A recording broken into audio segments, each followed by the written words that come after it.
Hello everyone! Good morning! I am Girly Morales Santiago from BEd 2 Block 20. We are Group 8. With me here they are May Roy, Jolina Magdasok, Ella May Roy, Chris Manil Tungol, Aljon Rilores, and Jake Sanvinaventura. Our topic is Chapter 8, which is all about basic baking, bread, and pastry. Baking has been many cultures' favorite technique for creating snacks, desserts, and accompaniments to meals for many years. Now, it is very well known as the method for creating sweets and all sorts of wondrous mouth-watering pastries. So, what are the basics of baking? When we say basic baking, it is about blending, folding, sifting, and stirring ensure the ingredients are properly combined. Cutting also combines ingredients, but it ensures the final product bakes up flaky. The learning outcomes. At the end of my discussion, you should be able to trace the history of baking, discuss the major ingredients needed in baking according to their classification and function, identify basic tools and equipment and how to maintain these, explain basic principles in baking, measure and weigh ingredients, and follow safety and sanitation in baking. Introduction. Baking is cooking method using dry heat. Baking is a method of preparing food that uses dry heat, typically in an oven, but also be done in hot ashes or on hot stone. This method is applicable to cooking different kinds of food products, such as fruits or meat dishes. The most common baked items is bread, but many types of foods are baked. Baking can be combined with grilling to produce a hybrid barbecue variant by using both methods simultaneously or one after the other. So baking is related to barbecuing because the concept of the masonry oven is similar of that of a smoke pit. Baking of historical, social, and familial rules, baking has traditionally been performed at home by women for day-to-day meals and by men in bakeries and restaurants for local consumption. So when production was industrialized, baking was automated by machines in large factories. The art of baking remains in fundamental skill and it is important for nutrition as baked goods, especially breads, are a common and important food both from an economic and cultural point of view. A person who prepares a baked goods as a profession is called a baker. Man's innovation in preparing and cooking grains gave way to discover in baking. Seeds of cereals such as wheat and rice are examples of grains. So in the early days, rice and other cereal are pounded and ground and flour is the product. Flour is the basic ingredients of baked product. Yeast, which gives rise to baked products, was then discovered in other ingredients. So, baking bread could have started when man learned to pound or mash grains, and with the addition of water, a paste is produced. When the paste is spread on hot stone near a fire, flat bread is produced. So new tools and equipments were also invented, which resulted in the several varieties of bread and other baked products we have today in the market. Bread making existed in the golden times, though it is not clear this really began. The earliest biblical record in bread making was during the time of Abraham. So, the production of the large quantity of breads is said to have started in ancient Rome, where pastry cooking was recognized occupation, and the pastry cooks can become members of the normal organization or professional bakers called pastillarium. After several years, it was known that the first reference to baking as a profession is occurred during the time of Joseph when Egyptian Pharaoh jailed and later on hung his chief baker for offending him according to the Bible. Under Genesis. History of baking. Around 300 BC, the pastry of chef became a job for the Roman. It was known as the pastillarium. This period, cakes were large dishes of fruit, seeds, and honey, which was a rare treat and only the rich could afford it. So, in the Roman Empire, baking flourished widely. In about 300 BC, the pastry cook became an occupation for Romans, which is known as the pastillarium. This became a very highly respected profession because pastries were considered decadent and Romans loved festivity and celebration. Romans loved pastry, which was often cooked for large option. Baking became so popular during the Roman Empire that someone who could think of a new kind of pastry was given an award. So in 17th century, temperature controlled oven came to be used in making of cake which made it sweeter. Invention of cake powder gradually improved the technology of cakes. Ovens were not standard fixtures in any household, so bread baking never really entered the home in the medieval period. It was a niche commercial activity. For example, you had bread bakers in London. So by the late 17th century, sugar was cheap, and so you saw the emergence of mince pies as we know them, made with sugar and spices. And with the refinement of flour, you saw the development of gingerbread as we know it.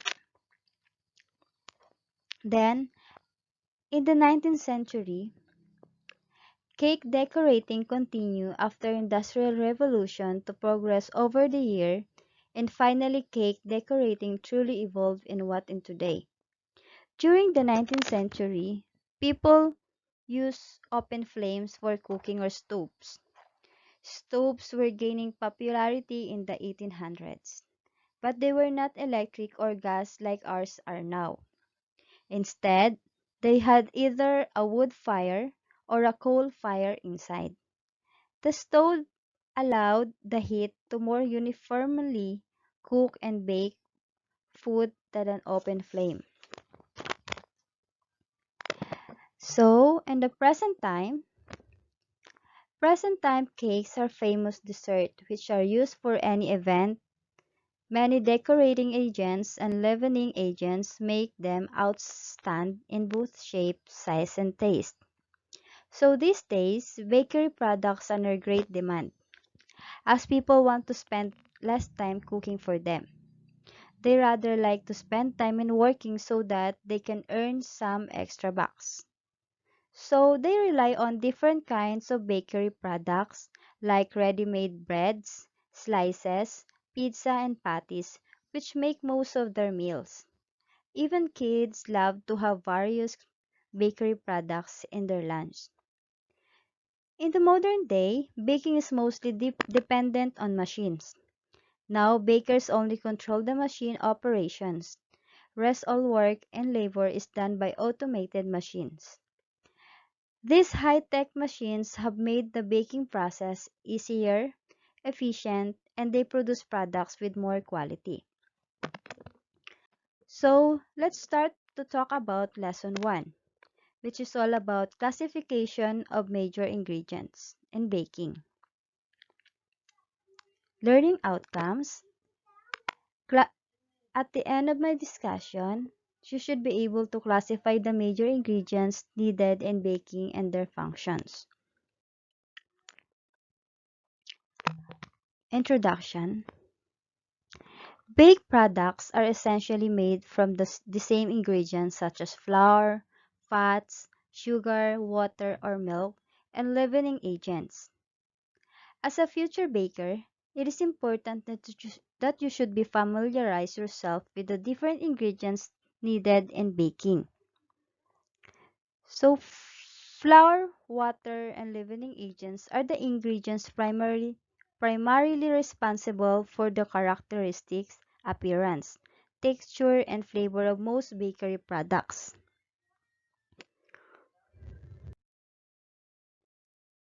So, eggs, milk, salt, shortening, and sugar are effective in modifying these qualities, and various minor ingredients may also be used.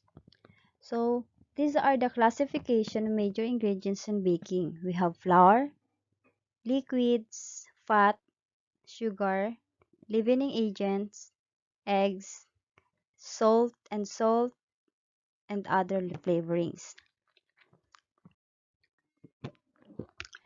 So first, flour. Flour, this provides the structure of the product. That is why it is considered as the primary ingredients. Wheat grain produces the kind of flour commonly used in baking. It is the only flour that contains enough gluten forming protein to provide the essential characteristics of baked good. Some of the varieties of flour are made from the rye, rice corn, millet, barley, and oats. So flour is a finely ground meal obtained by grinding and milling cereal grains or other root crops. Flour is the most commonly made from wheat, and when the word flour is used without classification, it usually implies wheat flour. However, flour also can be made from many other grasses and non-grain plants, such as rye, barley, corn rice, potatoes, and other foods. Wheat contains protein formed as gluten. So the more protein as flour has, the stronger the gluten strength. So the classification of flour is based on the amount of protein.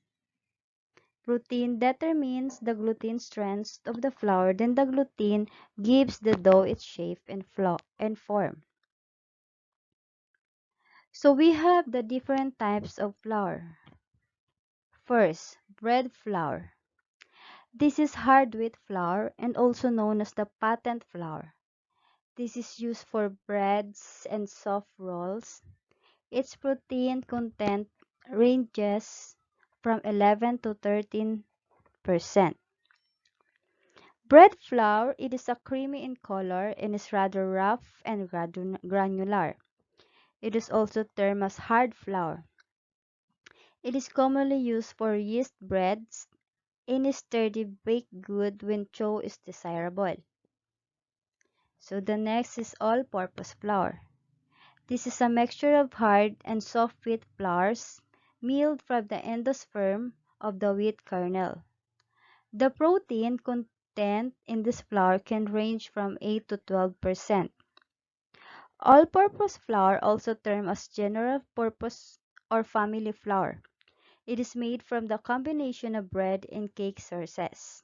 It is suitable for almost any baking purposes. Cake flour. This is soft wheat flour with protein content ranging from 6 to 9%. This is good for baking cakes and cookies.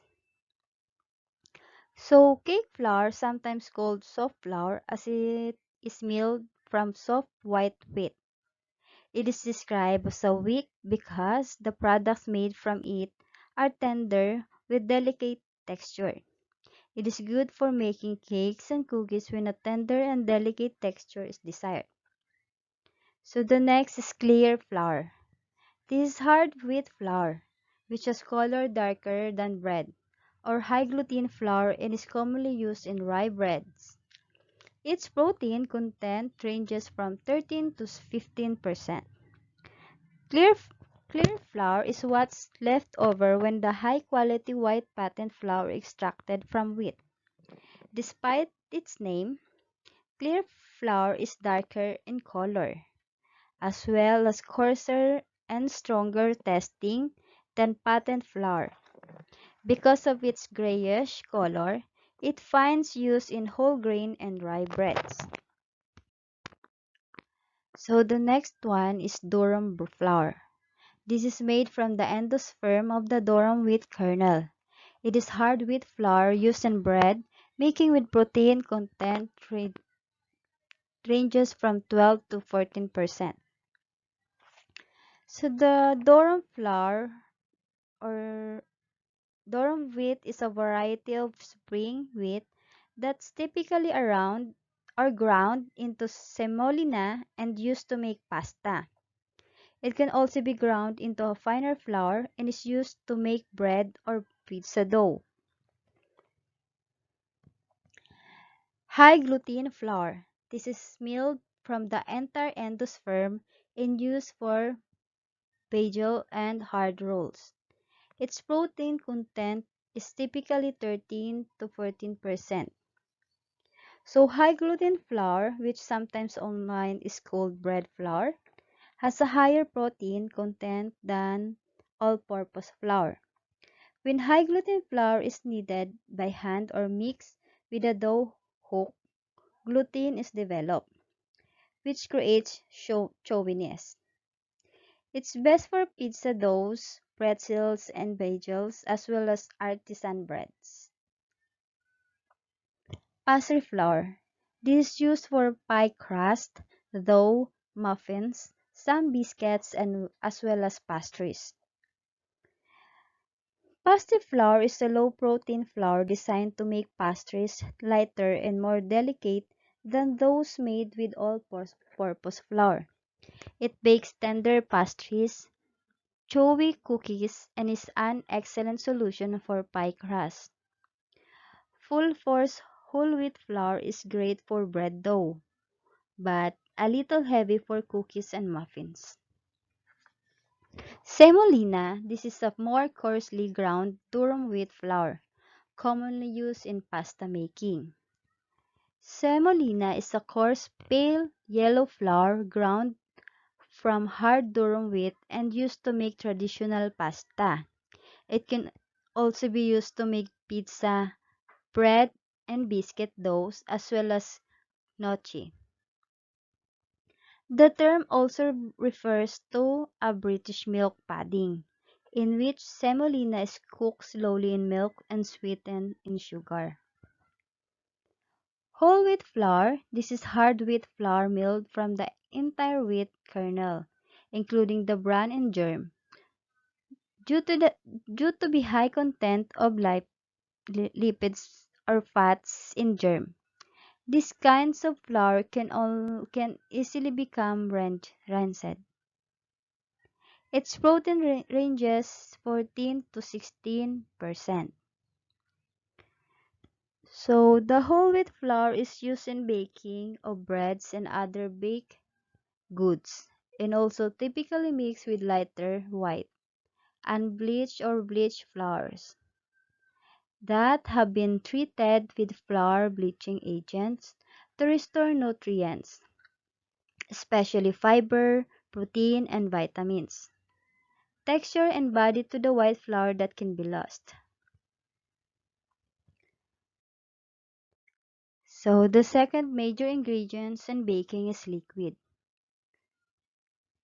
Liquid moistness and texture of the baked products are attributed to liquids. This is important in hydrating protein, starch, and leavening agents. The baked products is also leavened by liquid because it turns to steam and expands during the baking process. So liquids are necessary in baked goods for hydrating protein, starch, and leavening agents. Liquids contribute moistness to the textures and improve the mouthfeel of baked products. When water evaporates in a batter or dough, the steam expands the air cells, increasing the final volume of the product. We have different kinds of liquid ingredients. The first one, milk and creams. The most common milk referred to in most recipes is the fresh whole milk. Evaporated milk is the kind of milk where 60% of water content has been removed. When used in baking, this can be diluted with equal amount of water. So cream is commonly used in baked goods to increase moisture absorption. Provide lactose which gives browning reaction upon baking. Tenderize the protein is milk softens, contributes moistures, and adds color and flavor to baked goods. It's a double whammy in terms of functions, as it gives the dough or batter strength and structure, as well as adds tenderness, flavor, and moisture. Juice.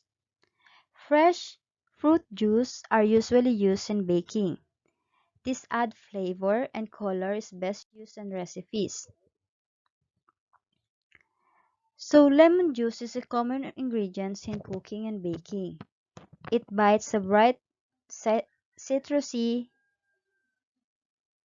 flavor to savory and sweet dishes alike. The next is water. Water is considered a universal solvent and has the following attributes. First, gluten forms in the form of water. It serves as a solvent and as a dispersing agent for salt, yeast, and sugar. It is necessary for the yeast fermentation and reproduction. It is responsible for the consistency of bread dough. The temperature of the water can be varied in order to obtain dough or the correct texture. So it is the presence of water that gluten forms. Water serves as a solvent and dispersing agent such as for salt, sugar, and yeast. Water is necessary for yeast fermentation and reproduction. Softer doughs will ferment more quickly than dry doughs. Water is responsible for the consistency of bread dough. So the third major ingredient in baking is fat. Fat, this can be in liquid or solid form. This comes from animals or vegetables. In general, fats help to tenderize the product and soften the structure, add moistness and richness, increase keeping quality, add flavor, assist in leavening when used as creaming agents.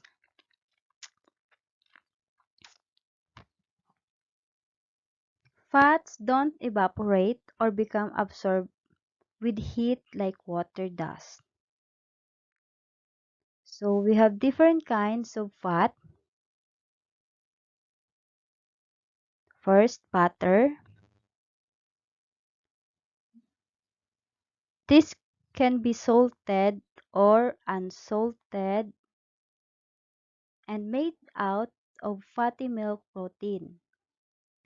Its flavor and melting quality are good attributes for pastries and cakes. To maintain its good quality, butter must be wrapped and kept in the refrigerator because it melts at room temperature. As a solid fat, butter is better suited for baking than any other fat product. Butter in particular adds flavors with a melting point just below body temperature, which is why some cookies and baked goods tend to melt in your mouth. It also helps in leavening and adds moisture. The next one is margarine. This is made from several hydrogenated vegetable or animal fats with flavoring emulsifiers, coloring agents, and other ingredients. So margarine has long been a choice ingredient for bakers as its soft textures makes it light work to whip up into buttercream frosting or to cream into sugar for a sponge cake. Whereas butter is an animal fat, then margarine is made using vegetable oils, but it may contain milk. The next one is oil. This is a liquid fat which comes from vegetables, nut, or seed sources. This is not commonly used in cakes as it spreads to the mixture too thoroughly. It can shorten too much which may affect product that the cake product. Then probably the biggest function of oil in most baking recipes is to keep your product moist. It basically captures the gases that are released from the interactions of the baking powder and baking soda. It slows down gluten formation to keep certain goods tender and fluffy in texture. The next one is lard. Lard. This comes from the side part of the hog but is not really used nowadays. In baking, because of the relatively large fat crystals in lard, it is extremely effective as a shortening in baking. Pie crust made with lard tend to be flakier than those made with butter. Many cooks employ with both types of fat in their pastries to combine the shortening properties of lard with the flavor of butter. So, the last one, shortening. This is a group of solid fats specially formulated for baking is usually white in color and it is tasteless. Flaky products like pie crust and biscuits use this kind of fat. Shortening is 100% vegetable oil, which allows for a higher melting point than butter. So it stays solid within the pie crust, though in your oven longer. When the shortening finally melts, steam forms in packets and it pops the layers of dough apart, making a flaky but not as a flavorful as a butter crust. So that's where my report ends. And the next reporter is Miss May Ann Roy. Thank you.